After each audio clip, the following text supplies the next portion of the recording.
आलू सब्जी वाली की सफलता। निशा नाम की एक विधवा थी। उसकी एक बेटी थी पीहू, जो बहुत ही होशियार थी। निशा एक होटल में काम करती थी, जहां वो तरह तरह की सब्जियां बनाती थी और अपनी बच्ची का पालन पोषण करती थी। निशा बहुत ही स्वादिष्ट सब्जियां बनाती थी। उसके बनाए हुए सब्जियों के लिए हमेशा लोगों की भीड़ उस होटल पर लगी हुई रहती थी। उस होटल का मालिक रोहित बहुत ही घमंडी और लालची इंसान था। एक दिन कुछ ग्राहक आते हैं। अरे रोहित, जल्दी से रोटी और गोभी की सब्जी भी ले आओ। मेरे लिए रोटी और लौकी की सब्जी।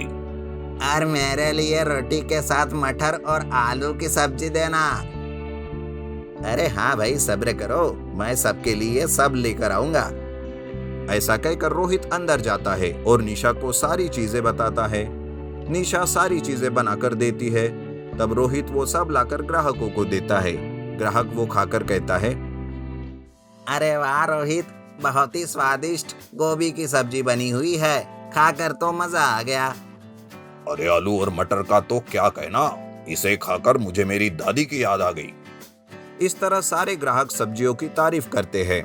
रोहित का धंधा अच्छा खासा चल रहा था। तब एक दिन निशा रोहित से कहती है, मालिक, 1 साल से मैं आपके यहाँ काम कर रही हूँ। कृपा करके इस साल मेरी तनख्वाह बढ़ा दीजिए तो आपकी बहुत मेहरबानी होगी।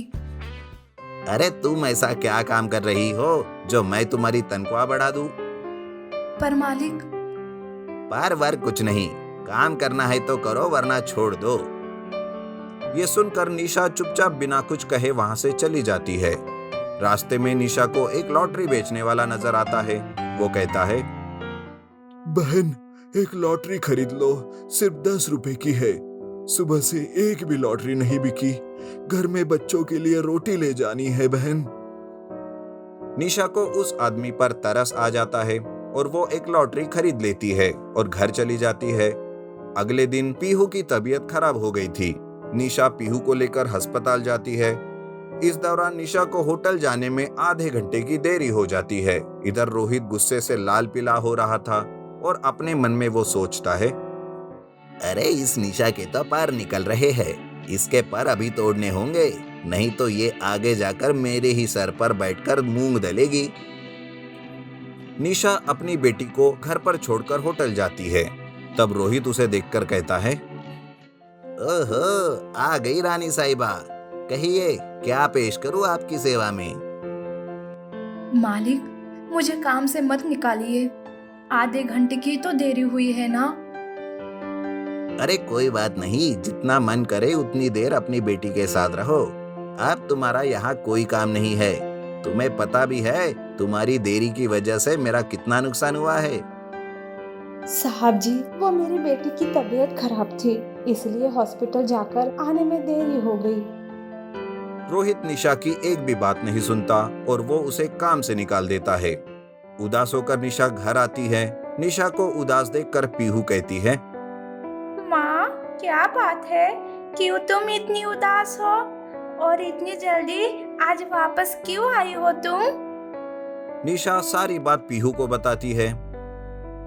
माँ, उदास मत हो, कोई ना कोई रास्ता जरूर मिलेगा। मेरी बेटी कितनी समझदार हो गई है।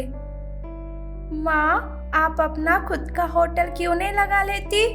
आप आलू की सब्जी बहुत ही अच्छी बनाती हो। पर बेटा, हमारे पास इतने पैसे कहाँ है कि हम खुद का होटल खोल सके। यूं दोनों माँ बेटी बात करके सो जाते हैं। अगले दिन निशा काम की तलाश में निकलती है कि तभी रास्ते में उसे वो लॉटरी वाला आदमी नजर आता है और निशा से वो कहता है, अरे बहन, मुबारक हो, आपकी लॉटरी लग गई। मैं सुबह से आपको ही ढूंढ रहा था। आपको पूरे 25,000 रुपए की लॉटरी लगी है। निशा उन पैसों से रोहित के होटल के सामने ही एक आलू की सब्जी का होटल खोल देती है।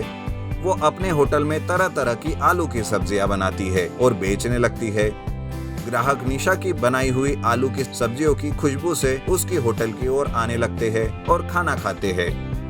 रोहित के ग्राहक भी धीरे धीरे अब निशा के होटल पर आने लगते हैं। यह देख रोहित अपने मन में सोचता है, अरे अरे, ये मैंने क्या कर दिया, अपने ही पैरों पर कुल्हाड़ी मार ली। मैंने ये सोचा कि अगर मैं उसे काम से निकाल दूंगा तो वो घूम फिर कर मेरे ही पास वापस आएगी और मैं उस बहाने से उसे कम तनख्वाह पर काम पर रख लूंगा। लेकिन अब सब उल्टा हो गया है।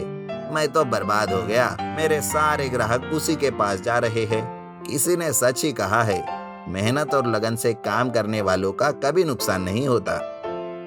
ये सोचकर रोहित अपनी गलती पर पछताता है। इधर निशा धीरे धीरे अपने होटल में मेहनत और लगन से अच्छे खासे पैसे कमाने लगती है और अपनी बेटी के साथ खुशी खुशी जीवन गुजारती है।